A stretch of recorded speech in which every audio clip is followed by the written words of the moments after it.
Hello everyone, আশা করি তোমরা সকলে ভালো আছো আর তোমাদের ভালোবাসার আশীর্বাদে আমরাও খুবই ভালো আছি। তো আজকেও একটা নতুন ভিডিও নিয়ে আসলাম, আশা করি তোমাদের ভালো লাগবে।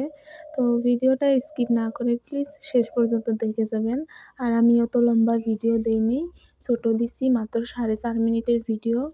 তো আশা করি তোমাদের ভালো লাগবে। আজকে আমি এক জায়গায় বেড়াতে এসেছিলাম, তো সেটা হলো আমাদের বাপের বাড়িতে, আমার বাপের বাড়িতে। আমি এসেছি আর আমার সাথে আমার হাসব্যান্ডও এসেছে, বিশেষ একটা কারণে, দরকারের জন্য এসেছিলাম। তো আমরা এসেছি বলে আজকে চিকেন এনেছে, সবাই মিলে একসঙ্গে বসে খাওয়া দাওয়া করবে। তারপরে আমার আন্টি রান্নাটা করছে। তো আমার আন্টি খুবই ভালো রান্না করে, সেই জন্য আজকে বাড়ির সবাই বললো যে আজকে আমার আন্টি রান্নাটা করবে। তো ভাবলাম যে আন্টি তো খুবই ভালো রান্না করে, তো তোমাদের সাথে এটা একটু শেয়ার করে দিই, তোমরাও দেখে নিও আমার আন্টি কত ভালো রান্না করে।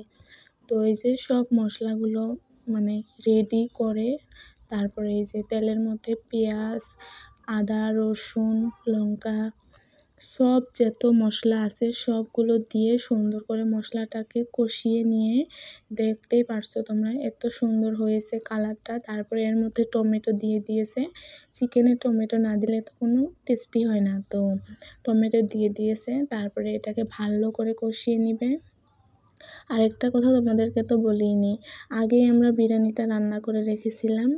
তো তারপরে এই যে চিকেনটা রান্না করছে, আজকে সব রান্নাটাই আমার আন্টি একা হাতেই করলো, শুধু আমরা বসে বসে দেখছি। আর আন্টি খুবই ভালো রান্না করে। তো তারপরে এই যে চিকেনটা, গোটা মুরগি নিয়ে এসেছিলো, সবাই আজকে অনেক এনজয় করে খাবে বলে, আর অনেক দিন পর আমি এসেছি সেই জন্য।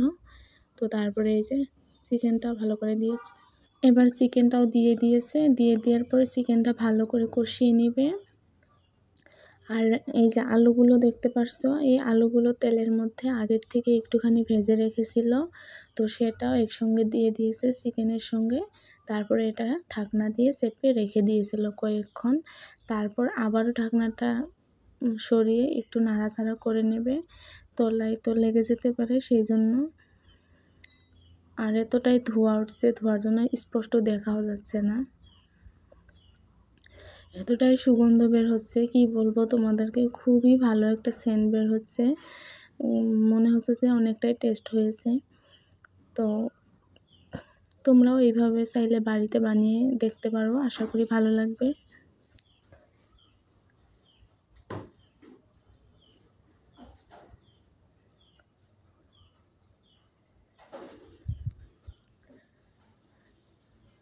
এবার মাংসটা ভালো করে কষিয়ে নেওয়া হয়ে গেছে, এবার এর মধ্যে দিয়ে দেবে জল।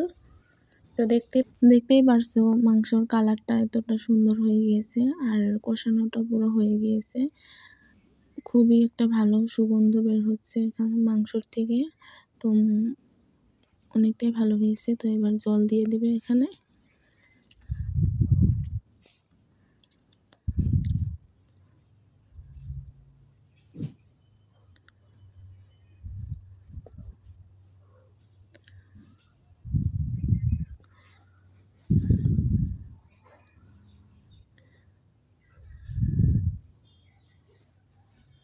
জল দিয়ে কয়েকক্ষণ ঢাকনা দিয়ে চাপা দিয়ে রেখে দেবে, তারপরে রেডি হয়ে যাবে চিকেন। তো তোমরাও চাইলে বাড়িতে এইভাবে বানিয়ে দেখতে পারো, আশা করি ভালো লাগবে। আর এর মধ্যে এবার দিয়ে দেবে গরম মশলা। তো মাংস রেডি, চিকেন রান্না কমপ্লিট হয়ে গেছে, এবার আমরা খাওয়া দাওয়া করব। আর সবার জন্য মানে ভাত বাড়া হয়েছে, ভাত মানে কি বিরিয়ানি আর চিকেন কষা। উফ, অনেকটাই দারুণ লাগে খেতে। তো আমার তো খুবই প্রিয়, আশা করি তোমাদেরও ভালো লাগে। তো আজকের জন্য ভিডিওটা এই পর্যন্তই, আশা করি ভালো লাগলো। যদি ভালো লাগে অবশ্যই একটা লাইক দিবেন আর আমার পাশে থাকবেন। তো দেখা হবে অন্য একটা ভিডিওয়। টাটা।